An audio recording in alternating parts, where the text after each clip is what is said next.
Greetings, Earthlings. What if I say that every week? That'll be fun. Welcome back to Moving Right Along, a Muppet movie podcast brought to you by toughpigs.com. This is the podcast where we watch Muppets from space 2 minutes at a time and talk about it a lot. I'm your host, Ryan Rowe. I'm your other host, Anthony Strand. And this week, our guest is a friend, a fellow Muppet nerd, and a Tough Pigs contributor. Guest, tell the people who you are. Hi, everybody. I'm JD Hansel. And I just want to say to everyone, get down with your bad selves. Ryan, thanks for having me back. Get down with your bad self. Anthony, good to see you. Get down with your bad self. I always do. Myself is bad always. And I also can tell. to you. Thank you. I am an inadequate human being. In that definition of bad, I always meet it. But Well, you good can... for you. For Kermit, for this season, that's a compliment. So whenever you say something in this movie is bad, that's complimenting it. And whenever you say something in this movie is good, well, I don't know. Oh, no, That's now I up have to the really listener's choose my interpretation. words carefully. Mm-hmm. I was just going to say something about how Anthony can play that funky music, White Boy. I can play it. I can press play on Yeah. Right. funk songs. Yes, I do Yeah. often. I'll go on record right now. I think the soundtrack to this movie is great. I like all these songs. You know I what? like every single song in this movie. I enjoy Anthony? listening to them. Yes, Anthony? sir. I'm with you 100%. I think it's Yeah. great. I think Yeah, it's it's just really, it's, really great. It's just like a bunch of brilliant songs from the 70s. Well, yeah, as exactly. songs, these are all good songs. I will agree with you on that point, or that part of the point. Okay, now it's very interesting where Ryan chose to cut that off and not continue to say, and they suit the Muppets and their vibe and this movie very well. I mean, That's you what's- already know, yeah, what that means. That's how I chose to phrase it. But yes, we're going to get to a song, in fact, in this episode, in which we are talking about minutes 5 and 6 of Muppets from Space, in which Gonzo describes his dream to Rizzo and the Muppets begin their morning routine. So we pick up here with Rizzo assuring Gonzo, "I'm here for you, man." He wants to listen to what Gonzo's bad dream was. Rizzo puts both of his hands on Gonzo's arm, which is very cute. Yes. Yeah. Everything about his delivery there is really funny to me. The physical part of it especially.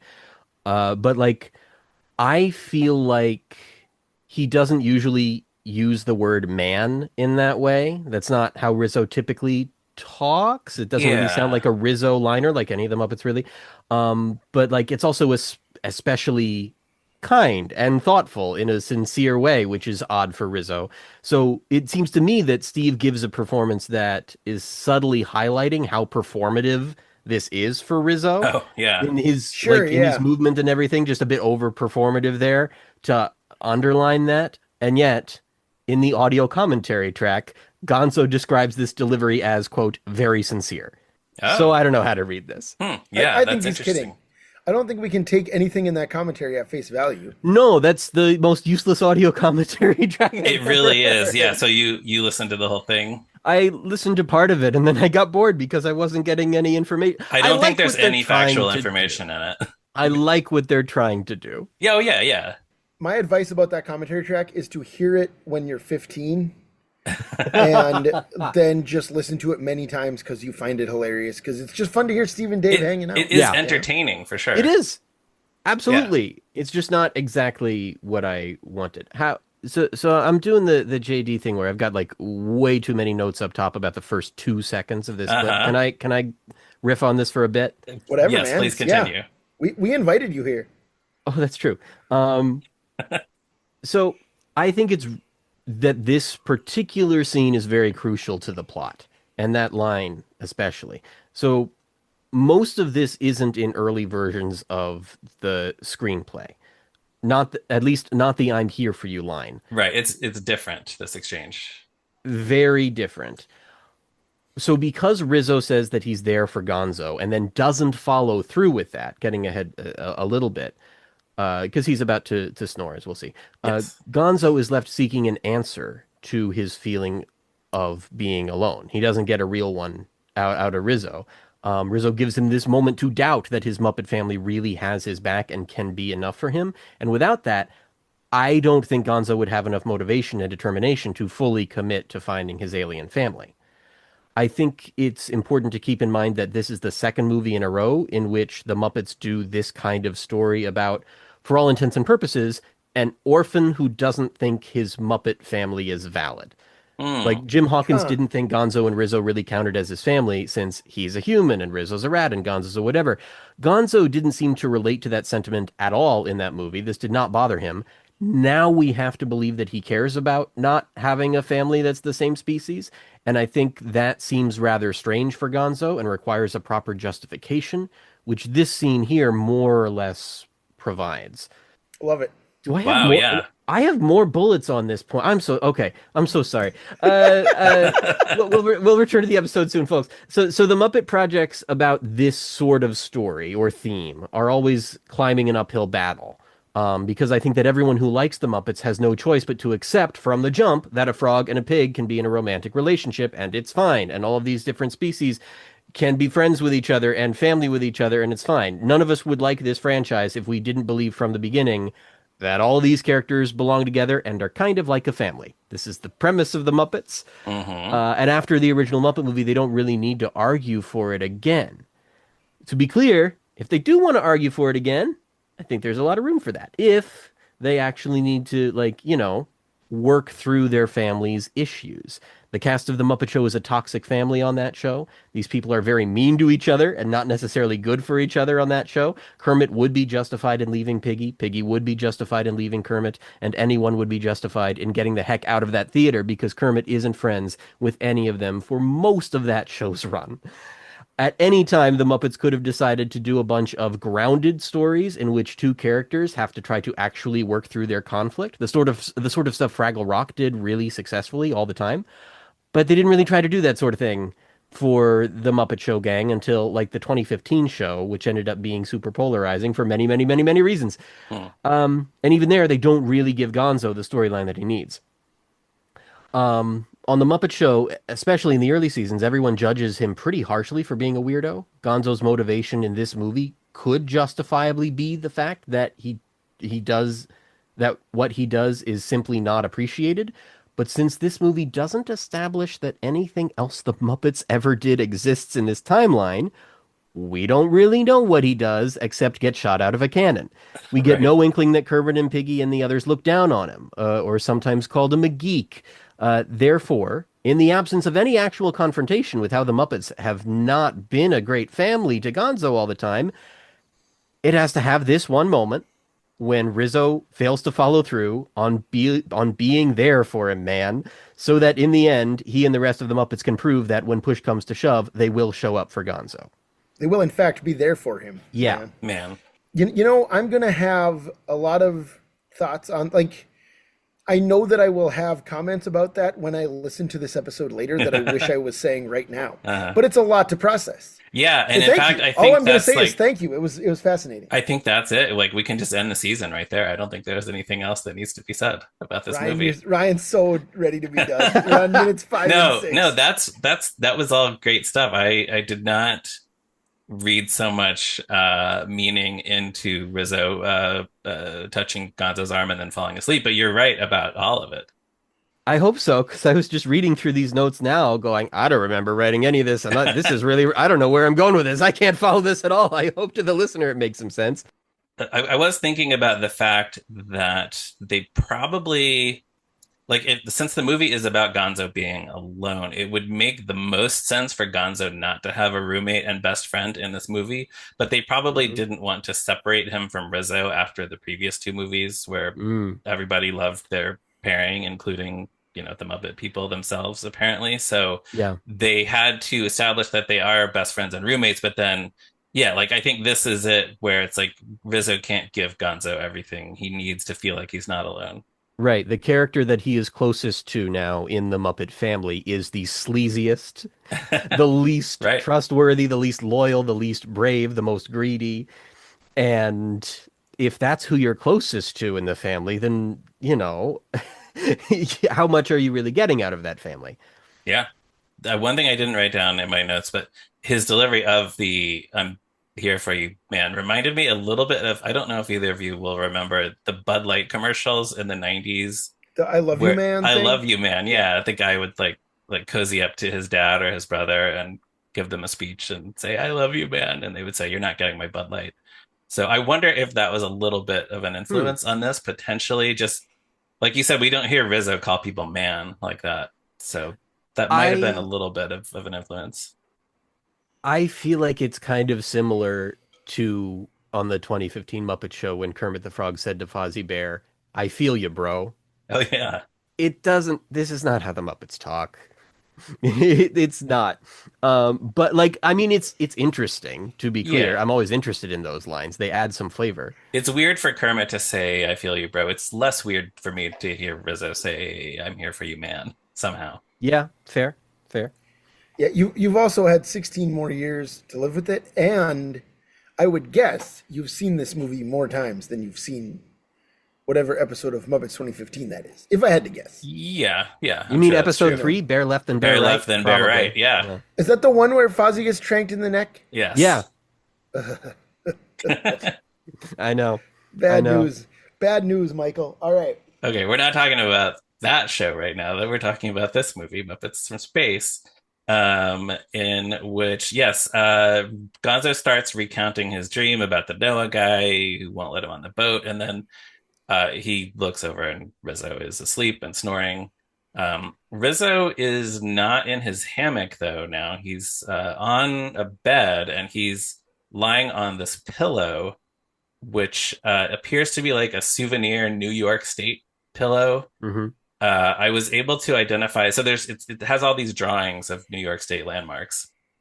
I was able to identify the Statue of Liberty, the George Washington Bridge, and what looks like Niagara Falls. And then it's hard to make out, but on the bottom right corner of the pillow, it looks like I believe it is the McKinley Monument in Buffalo, which is a memorial to President McKinley, who was assassinated in Buffalo at the Pan American Exposition in 1901. So isn't that interesting? I'm seeing here that it's Co-op City, Cats and Tiffany's, Central Park, Brooklyn Bridge, and the Empire Empire State, State, where where Dylan Dylan lived. Yeah, lived. that's what I'm Right. seeing here. Yeah. Yeah. Yeah. All those things. There's a lot of good detail in this scene once you start looking at the patterns, the pajamas. We're about to see a lot more of that in the Brick House number, but Gonzo's pajamas are covered with chickens. Yes. Yeah. Talked about Rizzo's that. don't have anything specific on them, but they still look great. Behind the New York pillow is something with a pattern that looks very much like the way Jim Henson doodles in the margins of his poster Oh, designs back in the day. Mhm. And oh, I would cool. very much like to have that pillow or chair or whatever it is as a button-down shirt, please. Oh, yeah, sure. I feel like Awesome. maybe we should tell listeners that Anthony was quoting the song New York City, best known to us as a recording by They Might Be Giants, but a cover of a song by the band Cub. Sure was. Yeah, Sure was. go check that out on YouTube or Spotify or wherever. Mhm. So Gonzo says goodnight to Rizzo, and then he turns to stare out the window at the night sky. There's several stars in the sky. I don't know if Neil deGrasse Tyson has ever chimed in to declare whether the stars are in the correct place or not, as he did Yeah, about I, I Titanic. I think he said if it was realistic, there would be 5 stars. Anyway, as Gonzo walks toward the window, but just before that moment, I just want to point out there's some object behind him. Maybe it's a plate, I'm not sure, that bears the image of, if I'm not mistaking it, a woman making out with a tiger. What? That is what appears to be on the round object that I see behind Gonzo as he walks towards the window. I sure Like or didn't notice turns that. like as he turns right before the cut to the window. Like a Right decorative before the cuts plate? to the window. Let's see here. Yeah. I'm running it back. It's dark, I it's hard to definitely see. see the tiger. Is this like a Rorschach test? And now we know what JD's It psyche might is be like.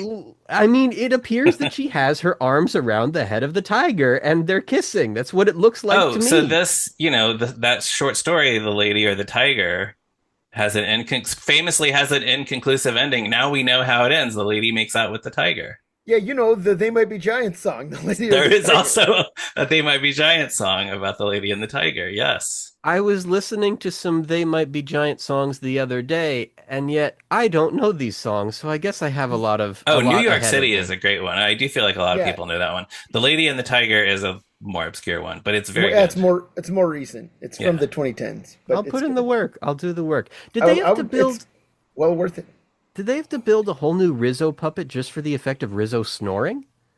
Oh, that's a good question because his stomach is moving up and down. Like normally with a Muppet, what you would do is, put another hand in there or something. If it was a bag puppet like Rolf, certainly you wouldn't have to build anything new. You could just move the belly in and out with your hand. But with a little guy like Rizzo, I don't know how they pulled off this snoring Did effect, but his that would just stomach move him. fill up when Gonzo used him as a bellows in Muppet Christmas Carol? I couldn't tell you off the top Maybe of my head, maybe but it's the that's a really same. good Yeah, point. maybe it's the same puppet as that. They just reuse like let's recycle that like filling up with air Rizzo puppet. Yeah, I feel like this is a movie that's pretty light on the cool puppetry effects because it's not as much in-house in the Muppet Hmm. world as the previous ones, but this one's cool. I like it. It's Yeah. subtle, but I like it. Yeah, it looks good. Anything else on Gonzo and Rizzo's bedroom or the nighttime scene? Yeah, yeah, you know Okay. it. Look, my notes are about to come to a halt very soon for what it's Okay. worth, but when Gonzo looks up at the stars, it's kind of surprising they didn't throw in a little bit of "I'm going to go back there someday," either as an Oh. instrumental or maybe even as an "I Want" song if they were willing to let this movie be more of a musical. I think it would be No, no, interesting. Muppets are not alled to sing in this movie. Right, I They know. do sing. I Bill know. Beretta sings "Celebration" I at the end. know. I know. But yeah, I think that the trouble is that to me it seems that this movie has to be at least a little bit inspired by that song. Well, Like that, Oh it's yeah. on the soundtrack. There's a new recording on the soundtrack. right. Right. Yeah, Yeah. so Uh definitely, no question. and so it's odd to me that they don't lean into that more, but I do feel like that song is about going back there to a place. And for this movie, he doesn't ever seem to express trying to get to another planet. He says like the mothership is calling me home, and that's about as close as it gets to him wanting to go to a place. But for the most part, he's just about finding people, which is a little Yeah. bit different from "I'm going to go back there someday." But it's thematically adjacent. There's some complicated relationship there. And I'm surprised they didn't focus on trying to figure that out so they could, I Hmm. don't know, ground this movie a bit more in the history of Gonzo so it's not Y- totally of out of left yeah. field premise wise, you know? Right. Yeah, it's not about him looking for a specific place. It's more about his family. Yeah. But you know what's actually much more surprising about this moment when Gonzo is looking up at the stars? What? None of them wish him Merry Christmas. That Oh. is rude. That's Missed true. opportunity. That is. Wow. So can we talk for a second about how Gonzo in his dream clearly knows the Noah's Ark story. He is familiar enough with the Hmm. Judeo-Christian tradition to have a dream where the animals are going onto Noah's Ark two by two, Yeah, and there's a he is storm brewing. denied. He and with the storm brewing, and he is denied admittance because he's only one. Hmm. So clearly, he's familiar with the story. Yeah. Hmm. He wakes up and he tells Rizzo he was dreaming about this Noah guy, Hmm. as though he's not sure who that is. And I think he's just ashamed because he doesn't want Rizzo to know he remembers his Sunday school stories. Oh, interesting. Like maybe Rizzo would think he was talking about some other guy, some other Noah guy. Uh huh. Yep. Yeah, yeah, could be. He thinks Rizzo's not going to think he's cool if he goes to church. Right. That's my I theory. mean, I could Rizzo probably wouldn't think Gonzo was cool if he knew he went to church. That's It's true. also possible that Rizzo has heard this dream many, many times, and every time Gonzo has said, "So it's about Noah," Right. Rizzo goes, "Who?" Who is that? Like Yeah, Rizzo that's true. maybe That's only true. knows this Noah guy that Gonzo keeps talking That's about, Yeah, true. yeah. not Yeah. Noah from the Bible. It's that Do, guy do, from the dream. do you have any idea how hard it is to get 1,274 kids dressed for church? You know, That's why Rizzo didn't go. Yeah. I come from a halfway large family, not a super large family, but large enough that I feel like I know, and I get it. Mm, Sure, No sure. judgment. sure. Yeah. Same. So then there's a wipe to the next scene. It's morning, Star and Wars wipe. Star Wars, like laser beam sound effect It's true. accompanying a Star Wars style wipe in a movie that reminiscent. otherwise not interested in spoofing Star Wars, not referencing it. Well, right, yeah. But yes, it does bring to mind the wipes from Star Wars. We see this somewhat dilapidated old house. And hey, by the way, what's parked in the driveway? It's the Electric Mayhem bus from the Muppet movie, which I'm sure we'll talk about more later when it re-enters this movie. It's going to be important. Unless, yeah, unless one of you has stuff about that right now. Has it No. always been covered in the names of the band members? That's not a point, it's just a question. Um, I think so, but I would not bet money on it. But I'm sure somebody in the comments in the Discord will let us know. Mhm. Um, we also see a Muppet chicken on the sidewalk and another chicken on the front porch, which is a nice little touch to establish that this is going to be a house full of Muppets. I have one little note from the screenplay drafts here. All of the Jerry Jewell written drafts for this movie mention that in the yard in front of this house is a trapeze rig and the fragment of an old pirate ship, a leftover from a previous movie. So that's Huh. a funny detail, but I can see why they didn't want to go to the trouble of building a fragment of a pirate ship just for a very brief gag like that. I do like that the chicken, which is a hen, is doing the job of a rooster, of waking everyone up with the alarm Oh, clocks. that's true. Yes, because yeah, then the chicken starts clucking or crowing or whatever, along with everybody's alarm clock.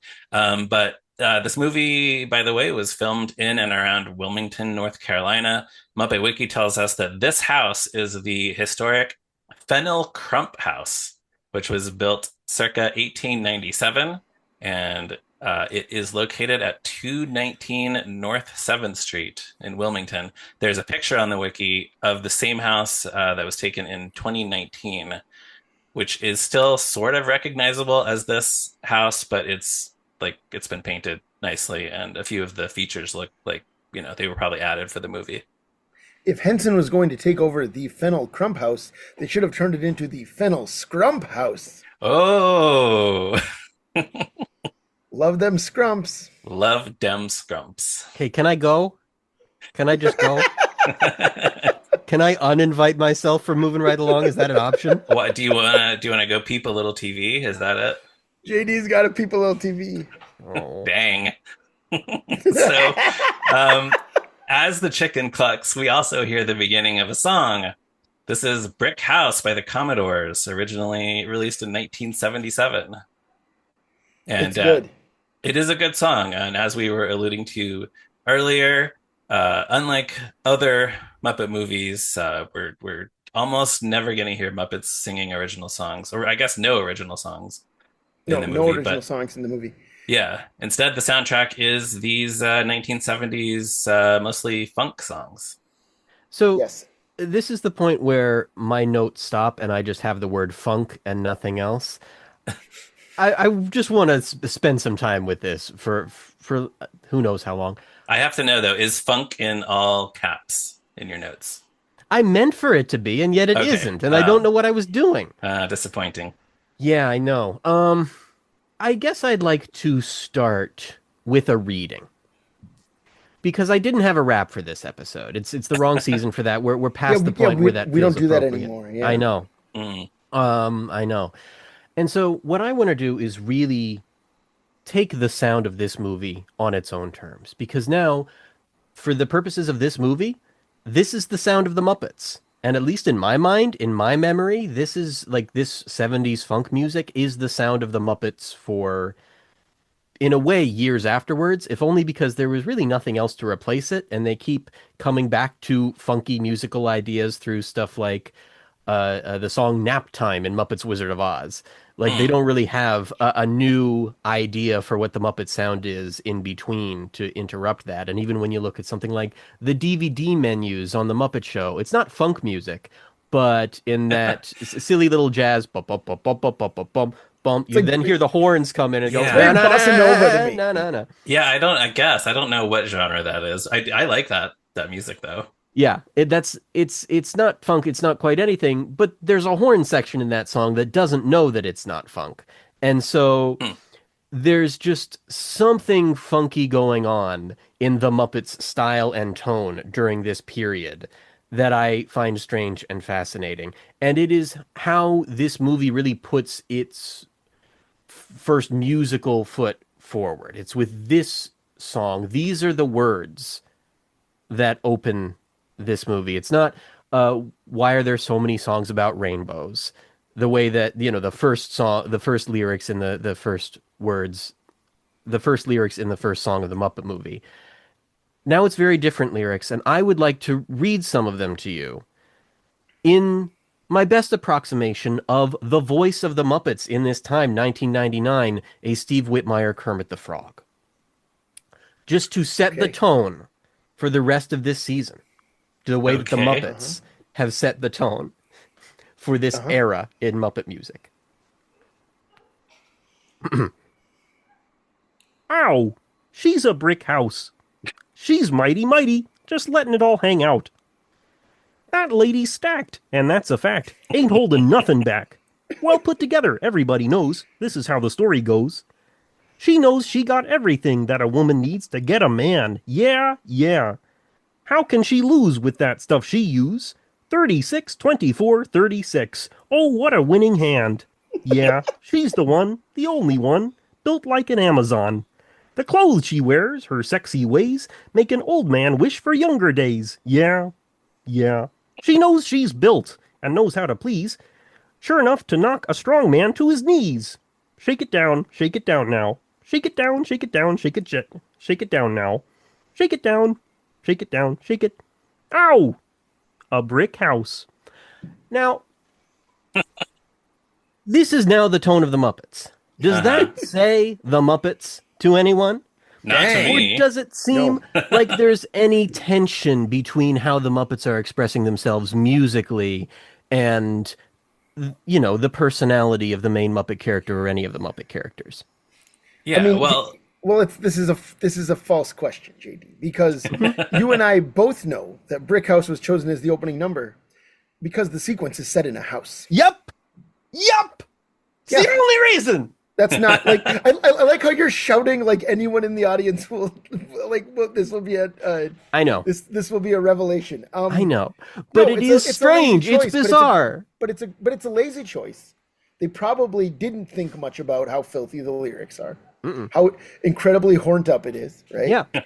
But I was. but it's also a super catchy song. That's like It's fun very to watch good. Muppets go shake it down, shake it. They're like shaking Yeah. head, shaking head, shaking head. Now Every time this Yeah, song the starts choreography. playing, I start moving. It's wonderful. Oh yeah. I remember as a kid growing up, as I have already sort of alluded to, in a very churchy family where the other families that we knew were very churchy. We had this movie on in my family room when family friends were over. My parents' friends had brought their little kid over. I'm a little kid. We have Muppets from Space on, and this song comes on. I guess I'm not that little, like enough to know that there's something weird about this song that's maybe a little worrisome as this, good Christian father is there with his little son. And as the song is playing, at a certain point, he turns to his son and says, "Do you know what the name of this song is? This song is called Brick House." And I kept waiting for him to have anything else to say about it, and that was it. He just wanted his son to know this song is Brick House. It's a hit song. wow. And I think that for people of a certain age at that time, for parents who picked up this movie at the grocery store or in a bargain bin or wherever they could find it in the early 2000s, like just hearing a throwback to the 70s music of their childhood, that just made it seem innocent. It felt safe. This just felt like a safe choice and like a safe soundtrack for this movie where it's like, yeah, we want our children to know the legacy of American music. And that includes shake it down, shake it down, shake it down Yeah, now. you I want can't argue with that. You want your young children to walk around singing, "I like a lady stacked, and that's a fact." She ain't If- holding nothing back. Right. If so long as they're holding nothing back, I think Right. yes. I think it's because it's very 70s. And that Oh really yeah. is sort of the point of this soundtrack in a way, is that it seems like they're just saying, "Hey, listen, we know a couple movies ago we went all in on a very Christmassy sound because that was a Christmas movie. In the last movie, we went all in on a pirate music sound, for better or worse, because it was a pirate movie. This time, gotta be honest, don't really have a lot of ideas for you, but these are the Muppets, and you know what the Muppets are from? The 1970s. Yeah. So you know what Yeah. this music is going to be? 1970s music that the Muppets have never done, and that's not like anything they did on the Muppet Show. Not It's really. it's Yeah. it's all the 70s culture around the Muppet Show, but not actually stuff that connects to it. It just connects the Muppets abstractly to the 70s.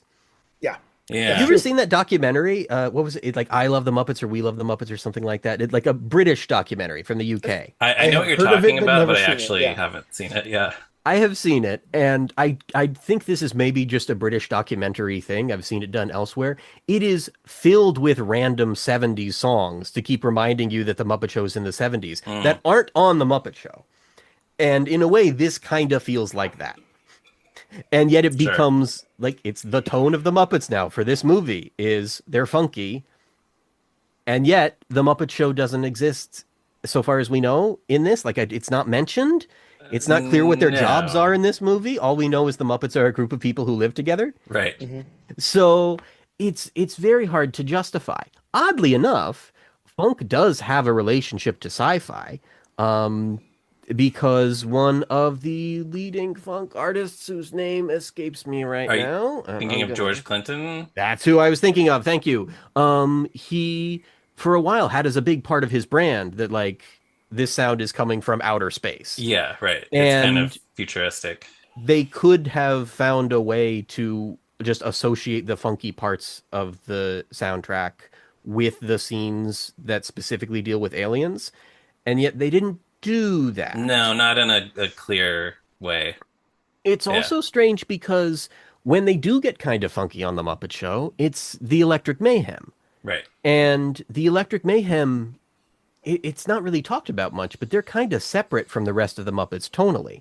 Like, the Muppet Show is this vaudeville theater filled with all of these old-timey vaudevillians that, they're from like the age of carny type fairs and circuses and variety shows and stuff in terms of how many of these Muppet characters act with like Gonzo being a stunt performer, not Hmm. really a part of 70s culture.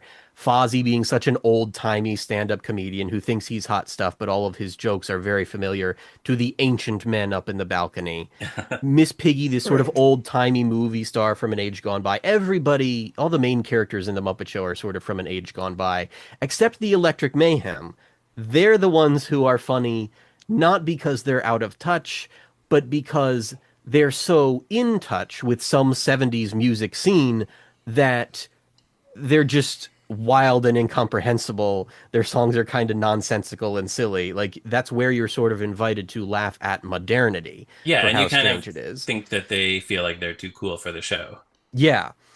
And so modern music in the Muppet Show is used to sort of separate, in a way, different characters and their different dynamics. And it like creates some conflict at a certain point in the Muppet Show when the Mayhem Band says they're leaving the show because it's so unhip for them. And here there's no sense of the out of placeness of the Muppets in the 70s or the potential conflict between the tone of the music and the tone of the and the vibe of the characters. Everything's just kind of jumbled together. And it's the sort of thing that happens as the brand of the Muppets kind of collapses, where the parts that used to be separate from the rest of the characters for musical reasons, like Mana Mana is sort of separate from the rest of the characters musically because he is this hipster who's kind of in his own world doing his improvised jazz thing, and the Snouts are not with that. Kermit is not with that. Hmm. Now Kermit sings Mana Mana. And apologies to listeners who by this point have probably already heard me talking about this in the Mana Mana episode of 70 Years, 70 Muppets. Oh, But there is sort of a tradition of Muppet music sort of having a critical eye on the modern music and saying, well, that's over there and that's these character specific thing. And over time, it just becomes the Muppets thing. And this movie is a big step in that direction. They really lose their Mm, sense of musical identity in this one, and it all kind of gets, I don't know, washed in a way. It gets smudged and blurred together. right. Yeah. Wow. No, that's really interesting. I had not thought about this. I don't know though, man. Miss Piggy sang "Staying Alive" on the Muppet Show. Like Right. It's true. Once you get to those later seasons, whatever. then they do start breaking That's out more of no. the That's modern what music. season 3. It's Staying Alive season 3? You may be Is right. it? You may be right. Yeah, you're right. That's season 3. Okay. Right. So I don't know. I mean I get what you're saying, Hmm. but I think it's one of those things that is like makes sense as a theory, but wasn't always true. Like they did 70s hits on the Muppet Show. You know, They did. like Yeah, it was usually guest star songs. The Staying Alive number to me always felt a little unusual. They certainly embraced disco at a certain point. Kermit does Disco Frog, Oh, you yeah. know. but Um like I don't know. I mean I guess this is season 5, but like Gonzo does "Working at the Car Wash Blues" by Jim Croce. yeah, Like Yeah. it's not like they're all doing old only British music hall that's songs very or true. whatever. You know. That's very true. But there are usually limits on just how much they'll commit to it, where it usually feels a bit more restrained, even when they're doing, in the Navy or Macho Man, there's still some amount of restraint in those arrangements that they don't have when the Electric Mayhem is allowed to go absolutely wild and wail on the sax in some of those early numbers. That's true. That's true. Yeah, well, when they do "I'm Looking Through You" and it's like the ghosts howling it or Right. whatever, It's not just which is a rock and roll song. right, which is a song that was only what 10 years old, Yeah. Yeah. right? That's At crazy the when I time. think about that. Yeah. Some of Oh the yeah, that's weird. songs. Yeah. Yeah. Yeah, Culture moved really fast back then. It's yeah. Yeah. Well, it moves so fast strange. now, though.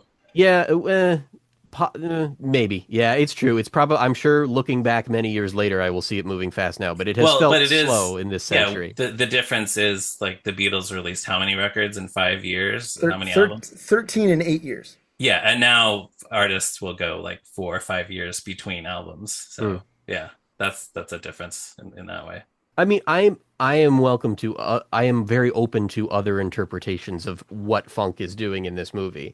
It Sure. strikes me No, as odd now in a way that it didn't when I was young because Well, I'm because younger why than you would it? guys. Yeah. And so yeah, I was just like, yeah, like this is Muppet music. And then as I got older, it's like, but it isn't though. right, right. I have seen interviews with Brian Henson and Tim Hill where they allude to I don't know if the word modern exactly was what they said. Like they wanted the sound of this movie to be more modern.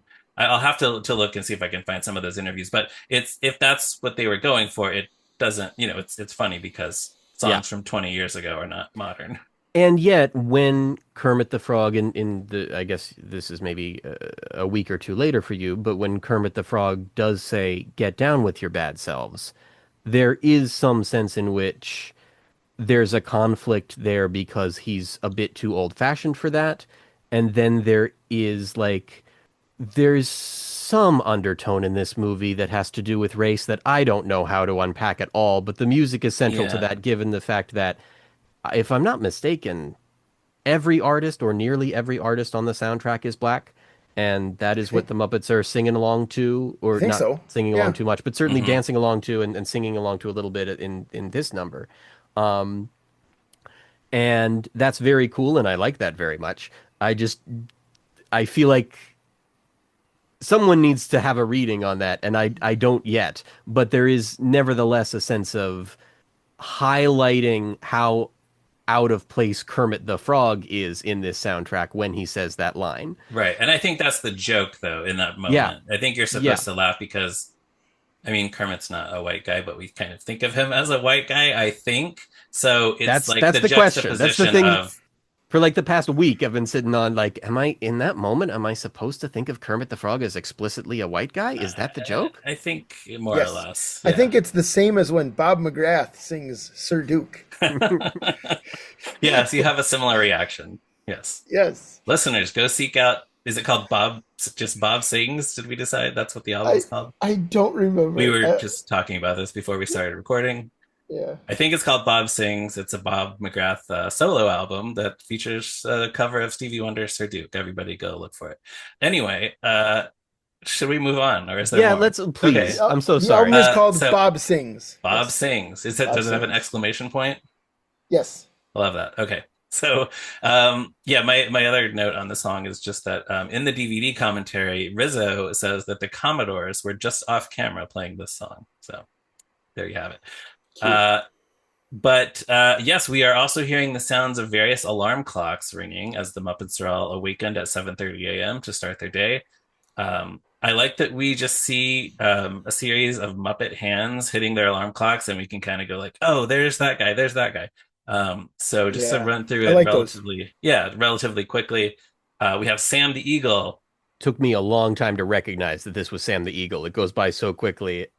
Oh, Like it's clear once you see the Liberty Bell on his yes, nightstand it's and stuff. a But blue arm covered with feathers, and he has patriotic decorations on his it nightstand. it just always looked to me like it was a monster at first glance, Oh, and it that's could how have been. I read it. But Yeah. I think just because normally Sam's arms don't quite work that way. I think We the don't usually puppeteer's hand see. usually comes into a different place. Yeah, So you're it's a right. very different look at it. Yeah, that's true. Yeah, what if it was Beautiful Day Monster? What if we were seeing him hit his I alarm think clock? that's probably what I thought it was as a kid. That'd be great. Yeah. Bunsen Honeydew has a digital clock with a bunch of Got it. Can coils we and belts and lights and a steam whistle. can we go back so I can say, got anything later? Anyways. That's what Beautiful Day Monster would say, hitting his alarm clock. Then he Yeah. would hit the snooze button though. Yeah, that's the thing. Yeah. Bunsen has a poster of the periodic table on his wall. We can also see Beaker's shadow. Like Beaker is just kind of screaming or Yeah, Beaker gasping. is screaming. Beaker seems to wake up in the morning screaming first I thing. guess As soon so. as the Yeah, alarm goes off, he's apparently. going, Which is in character, certainly. yeah, Yes, this but poor also man. kind of like I guess Bunsen and Beaker share a room is the idea that we're seeing Beaker's shadow cast on the Oh, what wall a surprise. as Bunsen is hitting his Good alarm for the. clock. You know what? Good for them. Oh Yeah. yeah, yeah, definitely. Ernie and Bert share a bedroom too. Sure, yeah. A very Hansel and Rizzo large. share a bedroom too. They do, right? Oh yeah, there's not an unlimited number of rooms in this Muppet boarding house, so. A very large fist crushes an alarm clock, and that is Sweetums. His room has sort of a rustic cabin style, and it looks like he has a bug zapper for a bedside lamp, maybe Hmm. something like that. Not That's pretty good. quite sure about that. And then Kermit's hand presses a button on a classic fossil analog alarm clock, sitting next to a stained glass lamp with a dragonfly on it. All right, so just before we move on, are there any Muppets we don't see hitting their alarm clock that you would have liked to see? Like what would Fozzie's alarm clock look like? What would Clifford's alarm clock look like? Clifford. Why? Yes. What a thing! What an example. Like, Yeah, maybe Clifford would have like what he played the bass guitar in Solid Foam on the Jim Henson Hour. Maybe his alarm clock is just like a little bass guitar. maybe Digit's alarm clock is himself, and it lights up his eyes or something. And then Yeah, he goes, "Oh." yeah, we should have seen Digit hitting himself and going, What as he if, what wakes up. if what if Lindbergh was in this movie? What, so What if Lindbergh smashed his alarm clock with a a sledgehammer? sledgehammer? Yes, Yeah. perfect. Okay, there we go. What if Um, Chip and Zandra hijacked other people's alarms? yeah, they would make them go off at the wrong time. Or they would just, turn off the alarm so they wouldn't, like Kermit would oversleep because Chip and Zandra and Ubu sabotaged his alarm clock. What if Vicky's alarm clock was a Muppet Show branded alarm clock because she used to watch it at preschool? Perfect. Yeah, that would also work for Walter, but he didn't Walter exist at is this a point. Vicky ripoff. Never forget. Vicky Yeah, did it first, Ryan. that should have been Vicky. Yeah. Should have been. So, What if the Extremes alarm clock is just an alarm clock that screams and you can't turn it off? yeah, Whoa, here it comes. Look out, boys. It is morning. that's it. Yeah. Okay. Great. So, Hypotheticals are good. love them. yes, listeners, tell us what other Muppet alarm clocks you'd like to see in this movie. Kermit hits his alarm clock with his fingers outstretched. I noticed this for the first time. So then his arm leaves the frame as the camera moves over in one continuous shot. And when it arrives at Kermit, like his body lying in bed, his both of his fists are curled up like in a fist. Both of his hands are curled up in a fist. And then he reaches up both of his arms and stretches that way. So I'm wondering if there was one puppeteer whose job it was to like reach out a disembodied Kermit hand with the fingers outstretched just to hit the alarm clock, and then pull it out of frame, and then we have presumably Steve Whitmire and another puppeteer or two controlling the other hands as they stretch. I don't know, This but is such a good observation, Ryan. I've never clocked this before. yeah, Ha ha because ha. Kermit can't move his fingers like that so quickly. And yet, when I look at this shot, I do see the fingers curl as he pulls the hand back. Oh, really? Oh, so Yeah, maybe that's what there's it just a looks like to me. mechanism in that hand I that think lets him there's curl a the fingers. I think there's a mech going on with this puppet. I could be it Okay. doesn't they don't curl all the way within that first shot, and so maybe they do the switch, but there's some curling. Yeah. In which case, though, I would still think there are at least two puppeteers involved. Yeah, Yeah, it maybe looks like a three. complicated shot. Yeah, but I had never noticed it until just now. So that's just shows you how good, once again, how good the Muppet performers are at their jobs, that they just make all this stuff look seamless. Yep. His pajamas have like the shape of his eyes or his eyeballs specifically. Oh, I didn't take the time to look at everybody's pajamas, so I'm glad you did. There are lots of really interesting PJs here. And Yeah, he's also yeah, got like the bugs all over his wallpaper. It's very nice. yeah. Yeah, they put a lot of thought into what do all of these Muppets' bedrooms and pajamas look like, which is great. Right. I mean, we're this movie is now really showing us that it is very much outside of the how to the Hollywood studio old-timey look of the previous two films where you could tell they're very much shot indoors in Muppet specific sets. Right. Now we're very much in a world of much more realistic sets, and so it's like, how do you make that visually interesting? And the answer is anyone who had anything to do with the sets and costumes and props just made lots and lots and lots and lots of very good choices, and it's always cool to look at the details in this one. Right. And I'll Yeah. go ahead and say that the costume designer is once again the great Polly Smith. Oh, yes, thank you. Hooray. Yeah. Another person who's good at her job. Hmm. Kermit puts on his robe and exits his bedroom, and this is when an old man passes in the foreground in front of Kermit. An old man That's Muppet. that's Carter. So That's yeah, Howard Tubman's butler, well, Carter. we know that now, but when I saw this in the theater in 1999, I had no idea who this character was. I just thought, oh, okay, I guess they just, they throw in cows and chickens, so I guess this is just a miscellaneous old man Muppet. But yes, we what we now know is that this is Carter from a UK sketch on Muppets Tonight, the Tubmans of Portsmouth and the Boar's Head Revisited. But Ryan, am I misremembering? You gave me Muppets Tonight unedited in a tape trade 25 years ago. But that was So after when, this movie came out. right, but not that long. I want to say that was like 2001. When did you get I don't those? know. I definitely did not know who Carter was when I saw Yeah. this in the theater. Okay. So maybe it was a couple years later. I don't Yeah. know. Okay. Yeah. It is one of those moments, like thinking about how many times I saw this as a kid going, is there a famous Muppet character? I don't know. It is Right. one of those moments as a Muppet fan where you go, oh, right, there's going to be more stuff for me to learn. I now have to figure out who Yeah. this guy is. Because, just to put this in context, so far, the Muppets that we have seen in this movie are a whole Gonzo. bunch of animals on the ark, Gonzo, Rizzo, and then the chickens. Okay, I guess there are a lot of Muppets before there is Carter, Sam, but but it's Sam, Bunsen, Beaker, Sweetums, and Kermit.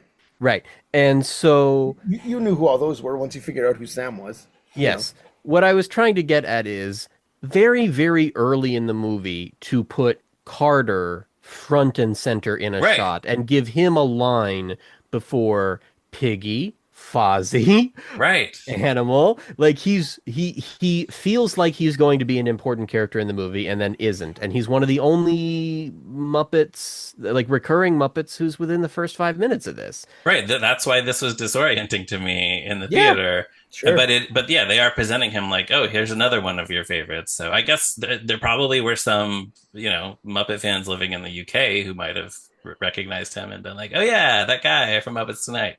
He was in those sketches with Howard Tubman. or the people making this movie just liked him. I think There's that's always very that That's likely. more likely. I often think of this as the Muppets Tonight movie. I don't Oh know if yeah, I've said yeah, that yet, but I certainly will many more times. Yeah. And I think Carter's early presence is a sign of that. yeah. That we're busting out the Muppets Tonight gang for this one. Right. And yes, Carter was the butler to Howard Tubman. If listeners would like to hear more about Howard Tubman, I highly recommend the Howard Tubman episode of our Tough Pigs podcast, 70 Years, 70 Muppets.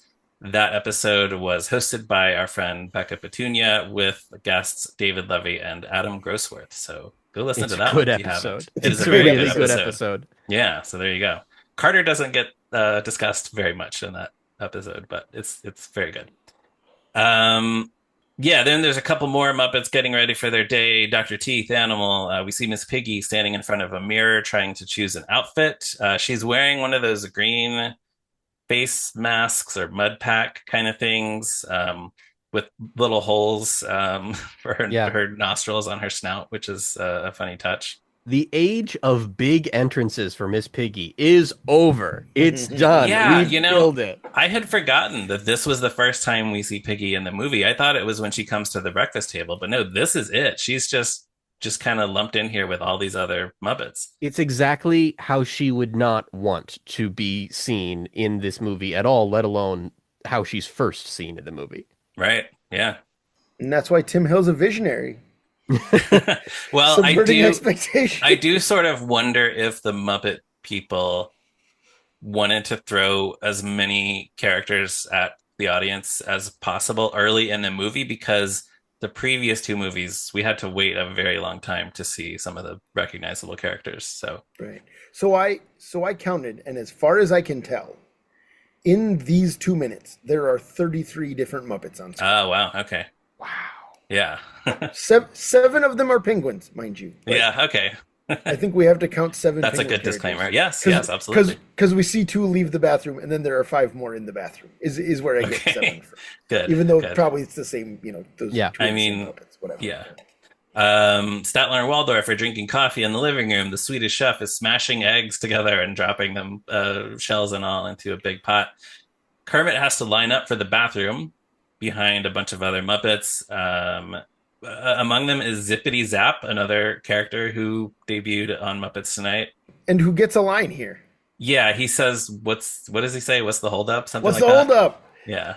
And I love Zippity Zap. I think he's. I like him. Yeah, he's not really much of a character, but he's no, fun. but it's yeah. it's a fun voice from Bill Beretta. Yes. And he's one of the inspirations for the Seinfeld Babies sketch. He's carrying a tape of Seinfeld, and Gonzo's carrying a tape of Muppet Babies.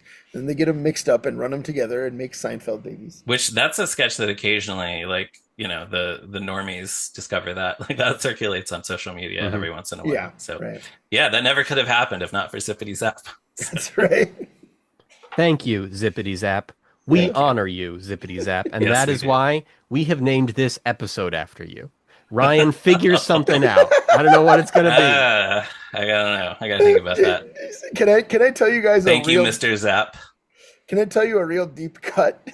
Sure. Sure, please. JD, the way you were saying, thank you, Zippity Zap, we honor you, Zippity Zap, reminds me so much of Richard Roper on Ebert and Roper saying Pootie Tang over and over in his Wow. intro to the review of Pootie Tang. Because it's his theory that the movie thinks it's funny to say it, so he just says it a bunch of times. And your delivery was startlingly similar. Okay, great. Thank you. Yep. But Wow. here's the thing. I did think it was funny to just say Zippity Zap over and over. There Yeah. you go. Zippity Zap. So Animal cuts the line for the bathroom. He tries to get into the shower, but Fozzie is in the shower, taking a shower with a raincoat and a hat, and he screams and covers himself. This I, is really dumb. I don't I like understand that. it, but it makes me laugh. It's a Well, good gag. I think it's funny because he's both completely clothed and screams as though he isn't. Right. Uh-huh. Yes. This is a character who is usually Right. naked. So what does he do in the shower? Put clothes He puts on. No, yeah. no, he's a not. He's a usually wearing a necktie. Well, There that's you go. true. That's true. But you're Okay, right. so this Of cour- joke but of doesn't course you're work. right. They should have cut this out. They should have cut it no. out. It doesn't work. Thank you, Uh, Anthony, for showing me that my argument is invalid, and therefore the funny parts of the movie should be cut out because they don't work. Yeah, they That's should what only leave the happens. unfunny parts. I Next I animal. hate comedy. That's why I love the Scrumps. um, yeah, listeners who don't know who the Scrumps are can Google the Just Scrumps Google and the word also Get Scrump with out a of K. here. and Scrump go to with a K, Scrump with a K. toughpigs.com and search for Scrumps. Joe's Next. review of the Scrump comic. Yes, that's why I'm saying is go to toughpigs.com. One of my favorite Tough Pigs articles in history. Yes. So Animal, who is not a Scrump, next goes to the bathtub, but there's a group of penguins taking a bath using an ironing board as a diving board. Very unsafe to have an ironing board so close to the bathtub, I think. Well, you don't have to do the ironing while the tub is full. The Muppets do, No, but you well, don't right. have to. But yeah, I don't know. Seems like a hazard. By the way, do you know what the name is for a group of penguins according to penguinsinternational.org? A gaggle of penguins. No, but there are multiple different names depending on, quote, several different things like age, location, and activity. So Would it be an orchestra of penguins by any chance? no, that's not one. But oh man, I wish it were. I was hoping. Yeah. Great. So sometimes they are called a waddle of penguins when Oh, they're I on was the, kind of close. Good. when they're all on the It's move. some of the Yes. same sounds. Sometimes they are a colony or a rookery when they're gathered on land. Sometimes they are a creche Wait, of hold on. penguins. They're a colony when they find Plymouth Rock Yes, on the Muppet yes. Show. That's That is right. There you go. definitely. Yeah. Could that have been like a fun fact that one of the writers read, and that's what inspired that number on the Muppet Show? I mean, I don't know Oh, what else maybe. could have inspired They that didn't number, have. apart from the fact that, penguins look like they're in suits. Oh and yeah, they so look like they're Muppets circle back pilgrims to that because of the black and over and white. over and over. Yeah, that's probably it. Yeah, But so I it's love the colony theory very much. Thank you, Ryan. yeah. They're called a creche of penguins when it's a group of chicks who are gathered together being guarded by an adult penguin. And then they are a raft of penguin when they're in water. So I guess what we would call this group in the bathtub is a raft of penguins because they're in the water. A raft of penguins. That's why they can carry Kate Winslet, but not Leonardo DiCaprio. That's right. Yes. It's from the So movie. that is. It's the movie with the stars that Neil deGrasse Tyson That's complained right. about. That's So Animal then goes to the sink, but Pepe is taking a bath in the sink. This is our first feature film appearance of Pepe. You skipped the fact that there is a cow drinking out of the other sink. There is a which we see cow first. using the sink also. Yes, yes. Thank Yes. One cow, one Pepe. We Right. respect the cow. We honor the cow. The cow will also be in the episode title. you. Okay. Okay. I'll see what I can do. But yes, Pepe, another Muppets called- Tonight character. It's called Don't Have a Cow, Zippity Zap. Could be. Could be. called We'll that. see. Yeah. There That we will go. that will meet JD's meaningless criteria that we don't actually have to meet. Yeah, exactly. There's no guys, law. it's Pepe the King Prawn. It is. It's From Pepe. Muppets I've been Tonight. trying to say that. From Muppets Muppets Tonight. Tonight. He's Yes. here. He's real. This is it. His big cinematic debut. It He's a little is. Here. bit forward. But there's no Seymour with a big behind. So his comedy partner and fellow elevator operator slash commissary employee is not here in this movie. It's This just is the Pepe movie where- going solo. This is the movie where Pepe comes into his own. Like he. Oh, yeah. This is what people remember him from. Right. This is really where Yeah. his character Yeah. starts. Yeah. You're right. That both of you are right. It's what people remember him for, but also Pepe that we know begins with this movie, and like despite the fact that nobody saw this movie in the theater, like this stayed. Like this stabilized a version of Pepe that stays pretty continuous Right. from here on out, such that Muppets Tonight Pepe seems strange looking at him now. Yeah. Like that's the little wrinkle in the this is the Muppets Tonight movie idea. I mean, of course there are several, and yet it is still also true. Right. Right. Well, that's Right. what I mean. Like it's just, Yeah. I had a teacher in high school, like most people do, but more specifically, this teacher was a fan of the Muppets, which was good for me when first day. Oh, good. My English teacher is playing Mana in the first Mm. class, and I didn't prompt it. Okay, I have an ally at this new school. Cool. And then it turned out her favorite Muppet was Pepe the King Prawn. Hmm. This woman was like 50. She grew up with the Muppet Show, Yeah. and her yeah. favorite Muppet was Pepe. And the next year, I think it was, I ended up getting Bill Beretta's autograph, and the everyone there was signing it as their characters as well if we wanted to. And I asked for a Ralph the dog signature, which Bill Beretta had. Like he could do it. I have Ralph's signature now sitting in the other room, which I'm very happy with. And then when I told this to my teacher, she was upset that I didn't get Pepe's autograph instead. Oh. And Wow. so Pepe, to a certain demographic of people I don't understand, like was the Muppet after this movie came out. For a lot of people, he Yeah. became a favorite. I'm always on the fence about what I make of Pepe. I think that Bill makes a lot of really funny choices with this character, and I think his design is really funny. It's like the build is very comedic. Yes, he just Um, looks funny. That's true. yeah, I can never quite tell exactly what to make of him, but this is it all starts with him taking a bath in the sink. This is Yeah. Yeah, when pretty most Yeah. much. audiences first see him, Yeah. and then many, many, many grow to love him, and I grow to have mixed feelings about him, but I think kind of like him. Sure. Yeah.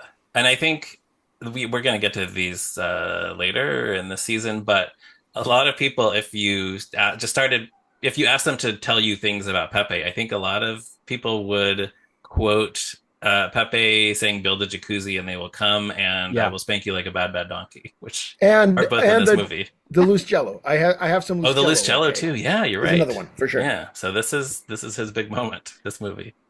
I completely forgot that there's a line in this movie that is, I will spank you like a bad, bad Yep. donkey. Yep. But of That course, as we happens. know, that means the donkey is good, good. Yeah, apparently. Right. And this But is a good movie. So there we go. All yeah, right. but it's very good that Pepe is preventing Animal from using the sink. So Animal has to go to the toilet and stick his head in the toilet and flush it. And apparently now his head is clean. He's washed his hair that way.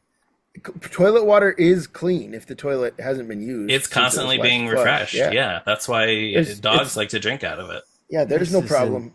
Animal this is can this is in the Muppets bathroom. I don't think anyone's thought to clean that toilet in 40 Well, years. we don't see Beauregard or George the janitor, I don't think. So I don't I know. no. feel like there's a glimpse of Bo in this movie somewhere, but I'm not There sure. might be. There might be.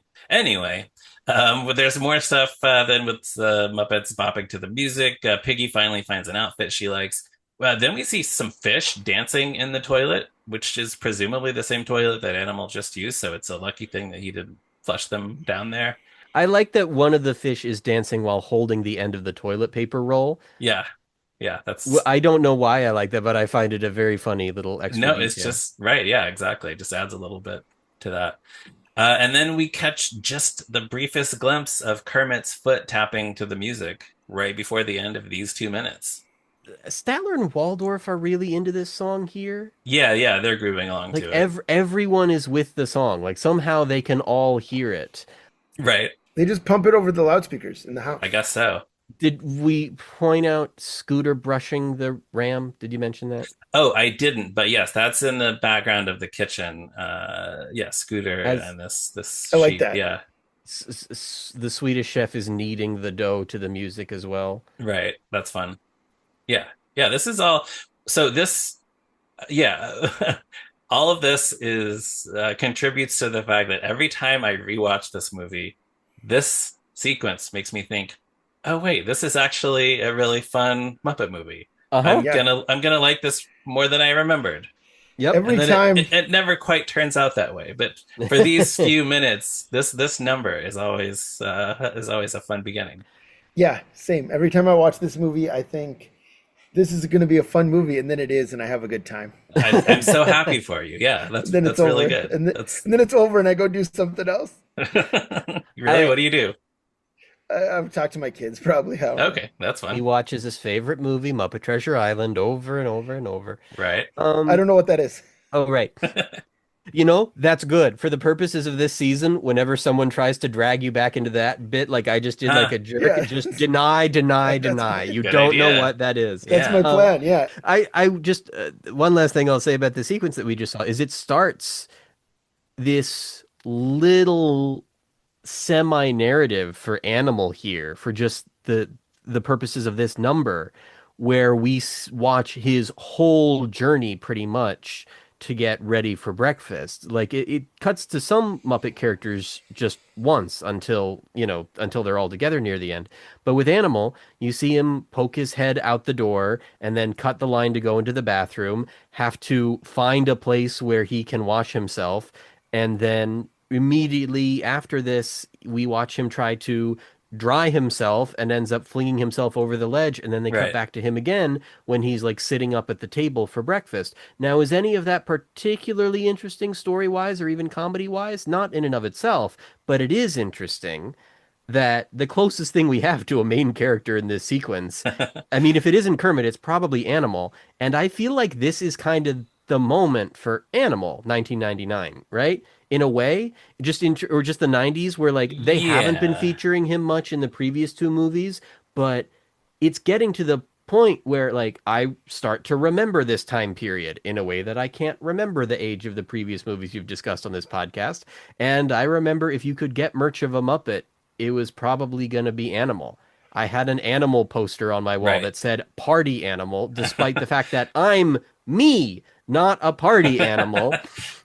I have you're never seen a neither of those keg. things. And so I like, nevertheless, I had it because it was a Muppet poster that was available because it was Yeah. Animal. And this was the age where, like, if you had a monstery character in your franchise that was radical and that you could imagine riding a skateboard, like, a Tasmanian devil type Yes. character, Right. then that character was going to be big. And so Animal starts to get, in as much as the Muppets are big right now, which is not at all, he's Hmm. big in terms of the merch. Like he's Right. actually around and Yeah, available, and they are gonna really keep centralizing him in this movie without the rest of the band. He's gonna get to go on the Right. journey with them to the secret government base or whatever without having Floyd to watch him or anything like that. It's very True. unusual how much he just gets to be part of the main cast in this movie without explanation, and it starts here.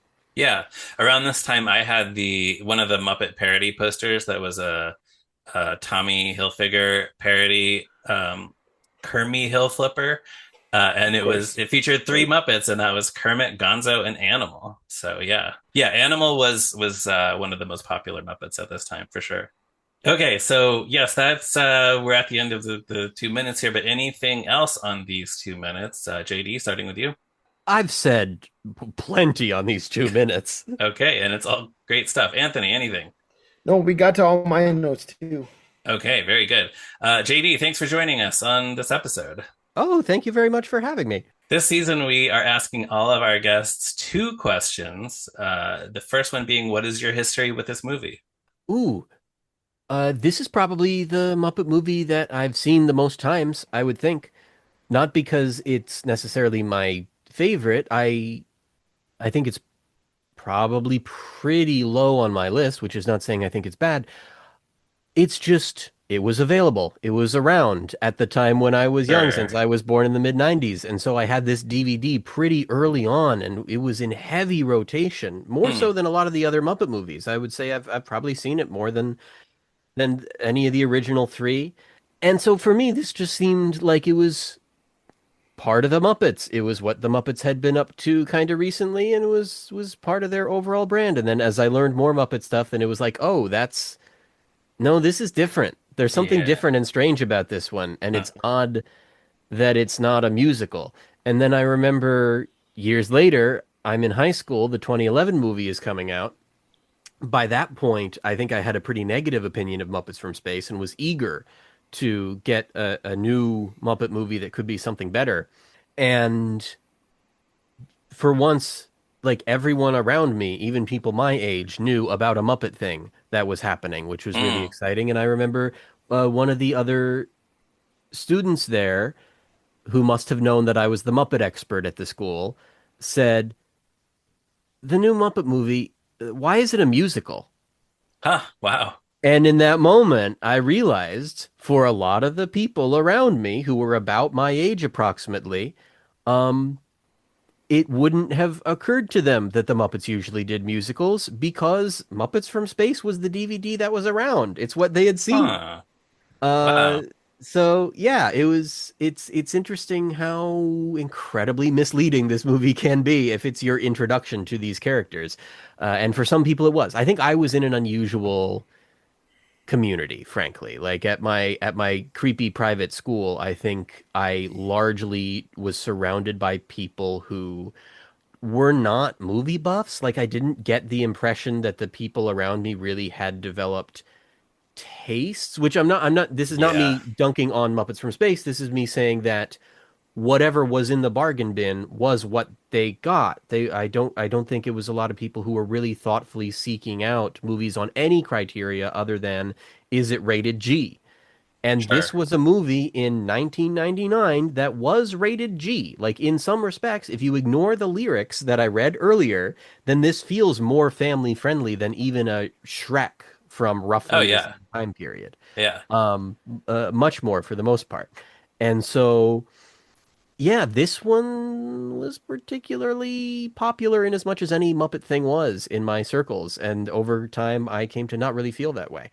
Now, if you want my opinion on the movie, which I should give since I'm here, truly changes with the wind, with the time Mm. of day. Flip a coin.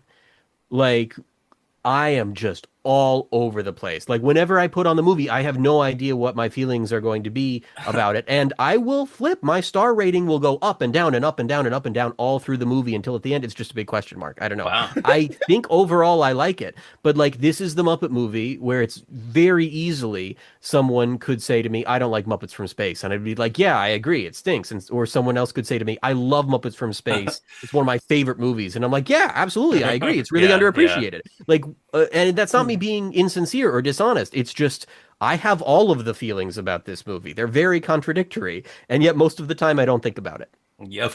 There you go. It's too Sure. Yeah, bad. that makes sense. It's too bad Letterboxd doesn't let you do a question mark instead of a star rating or a Well, heart. that it's good that it doesn't, or that would be almost all of my ratings. Well, there are a number of my reviews on Letterboxd where I don't give a star rating, and I start by saying I can't Yeah, decide what star rating to give this movie. So yeah, that right. would be But useful. A question mark. like this movie has Jeffrey Tambor's performance. And like what do I make of that? Like that's where my star rating really just goes up and down and up and down, where Yeah. from millisecond to millisecond as I'm watching his face and listen to his voice, I'm like, is this a 5-star performance? Is this a 1-star performance? Probably somewhere in between. I don't know. Like I just can't. I'm usually with him in the more dramatic moments or Mm. in his more quiet moments, I guess. And then when he makes a very big choice, even if it's supposed to be kind of dramatic, like, when he screams, "Don't laugh at me," then I'm like, no, this is weird. I Huh, don't know. okay. This movie is so of its time Yeah, in a way that's that the true. previous two weren't. The previous two made their own world. This is the first movie that just shoves the Muppets into what feels like the movie factory of the time period. It feels more contemporary than the others. It doesn't feel like it's home brewed like other Muppet projects that are so outside of the industry. This is industry people, Columbia Pictures presents. An We outside made a director. family film and put Muppets in it, and so it aesthetically just looks like a kids movie from 2000 or so, and happens to have Muppets in it. And it has a soundtrack that could be for any number of movies, but it happens to have Muppets groove into that soundtrack. It's it just feels less special than the others, even if it manages to do a heck of a lot of things that I really like and enjoy. Yeah, there you go. Good answer. Great. So our second question, in previous seasons, we've asked people where the movies rank among all the other movies, but so many of our guests are return guests that we're not doing that this season. Instead, we're going to ask you, what is your favorite sci-fi movie? Ooh. Uh, okay. Am I allowed to just say the Frank Oz Little Shop of Horrors? Because I feel Yeah, like it's an Sure. easy Yeah. answer. that has sci-fi elements. I Yeah, worry it may be absolutely. everyone's, but it is about spoilers, a mean green mother from outer space. Yeah, I mean, I think even without that, like if you see the cover or the poster and see that there's a giant plant that's gonna eat people, then That could be that counts. fantasy. It That could could be be, yeah, magic. but But, yeah, but I mean, that at heart, it's a monster movie, which Yes, is a right, absolutely. subgenre which of is science fiction. yeah, Yeah. exactly. You know, So yeah, cool. Yeah, that's a great one. Okay, so with that, then we can wrap things up for this week. As always, we want to thank Morgan Davy for our show's logo. We want to thank Jordan Brandon for our theme song. Listeners, you can find Tough Pigs on the internet at toughpigs.com, and we are all over social media as well as TeePublic. You can chat with other Muppet nerds on the Tough Pigs Discord server. Anthony is on Blue Sky at Durwood Clapper. I am on Blue Sky at me, Ryan Rowe. Anthony is on Letterboxd at Zeppo Marxist, and I am on Letterboxd at Movies Are Neat. JD, where can people find you online? You can find me on Blue Sky at JD11PC and Instagram at JD11PC and on Letterboxd actually at JD11PC. I think I'm pretty consistently all there. What I would love for you to follow, folks, is my podcast, Stick to Shorts, a classic cartoons podcast. I have no idea where it will be in production, whether or not we will have gotten to season 2 by the time that you are hearing this, but just from season 1, you can hear an episode I recorded with Ryan, an Yes. episode I recorded with Anthony, and a separate episode that I recorded with both Ryan and Anthony. Wow. So, fans of this podcast who also like cartoons, I think will hopefully very much enjoy at least those episodes of that podcast. And there are other Tough Pigs people throughout that season. and I think they will enjoy every episode of the podcast. Because Yes, I agree. as you said, obviously I'm in 2 of them, but even putting that aside, it's JD. I love it so much. I think Thank you. it's. Thank you I very think much. it's such a terrific show. I've learned so much. Yep. It's got me thinking about, new angles on cartoons that I've seen a million times. I'm surprised that you've learned because you bring so much information to me that I don't know for the show. You've clearly read stuff about this that I haven't. I'm always like, it's a treat to have your knowledge brought to the show. Sure, but some of the cartoons you've covered are not in my area of expertise. Right. It's a You very know? nice way of saying I covered a Tom and Jerry cartoon that you're not wild about. Sure But did. had to be in there somewhere. Yeah. And it's okay, a great episode. Like, that's what I mean. yeah. Thank you. And also, I should say, I still do stuff for Tough Pigs. And so you will, if you search my name on the Tough Pigs website, you'll find my things. Yeah, and you should. So, listeners, seek out all of that. And also, you should tell all of your friends to listen to this podcast. And you should join us again next week for another episode of Moving Right Along. See you then. Shake it down, shake it down, shake it down now. Get down with your bad selves.